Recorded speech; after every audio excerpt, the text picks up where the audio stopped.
Brought to you by 5paisa.com. Investing made easy and rewarding. Download the app now. नमस्कार, आप देख रहे हैं बिज़ तक। मैं हूं रजत देवगन।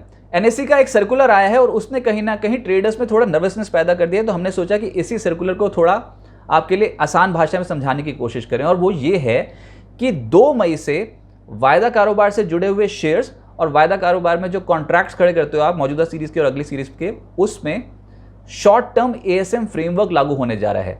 जी हाँ, ये एनएससी का सर्कुलर है जिसमें बात की गई है कि 2 मई से एफएनओ शेयर्स पर शॉर्ट टर्म एएसएम फ्रेमवर्क लागू होगा और मौजूदा और अगली सीरीज के कॉन्ट्रैक्ट पर भी एएसएम नियम जो है वो लागू होने जा रहा है। एएसएम यानी कि एडिशनल सर्वेलेंस मार्जिन। आप अक्सर देखते होंगे बीएससी की साइट पे भी आपको दिख जाएगा कि मिड कैप और स्मॉल कैप कैटेगरी वाले शेयर्स, कई ऐसे शेयर्स हैं जिनमें आप एएसएम 1, एएसएम स्टेज 2 ऐसे करके शब्द देखेंगे।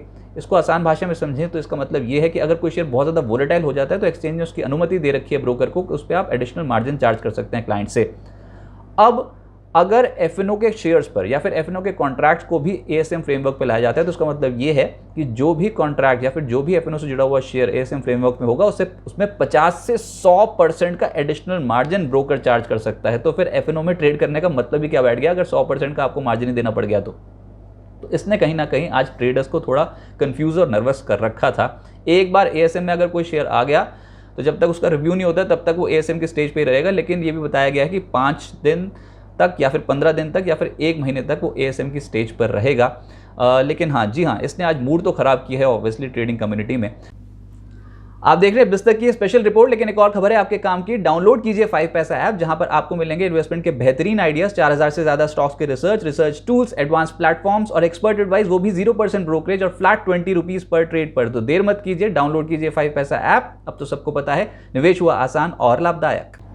अच्छा, इसमें मैं फिर से आपको बता दूं कि इसमें 2 चीज़ें हैं। एक तो है कि एफएनओ से जुड़े हुए शेयर्स हैं उन पे भी एएसएम फ्रेमवर्क लागू होने जा रहा है, और एफएनओ से जुड़े हुए जो कॉन्ट्रैक्ट्स हैं जो मौजूदा सीरीज के और जो अगली सीरीज के लिए खड़े किए गए हैं उन पे भी एएसएम फ्रेमवर्क लागू करने जा रहे हैं। तो पहले वाले के बारे में बात करते हैं, यानी कि अगर एफएनओ का कोई शेयर एएसएम फ्रेमवर्क के क्राइटेरिया को मीट कर जाता है और उसमें अगर एडिशनल मार्जिन लगता है तो कितना लगेगा।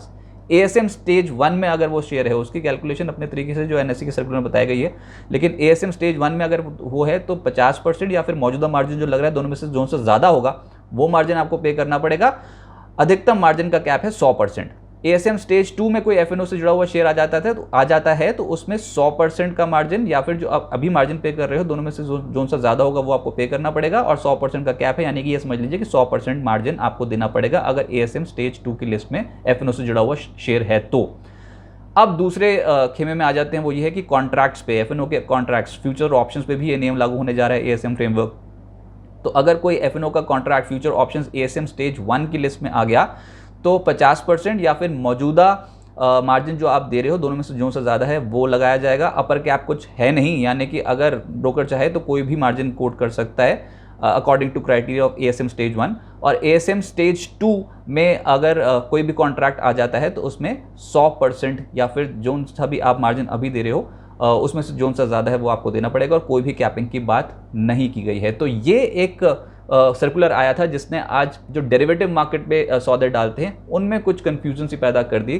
तो हमने सोचा कि बिज़ तक पे ये आपको बताना ज़रूरी है कि बाजार में आज के सत्र में जिस तरीके की क्वांटम की बिकवाली देखने को मिली थी और एफएनओ से जुड़े हुए शेयर्स एकदम से ताबड़तोड़ बिकवाली की चपेट में आ गए थे, तो उसके पीछे एक मुख्य कारण ये बताया जा रहा है कि एफएनओ से जुड़े हुए शेयर्स और एफएनओ से जुड़े हुए जो कॉन्ट्रैक्ट्स हैं उनको अब शॉर्ट टर्म एएसएम फ्रेमवर्क के दायरे में लाया गया है। उम्मीद करते हैं कि ये इन्फॉर्मेशन आपके काम आएगी। बिजनेस जगत के तमाम अपडेट्स के लिए आप जुड़े हैं बिज़ तक के साथ। नमस्कार।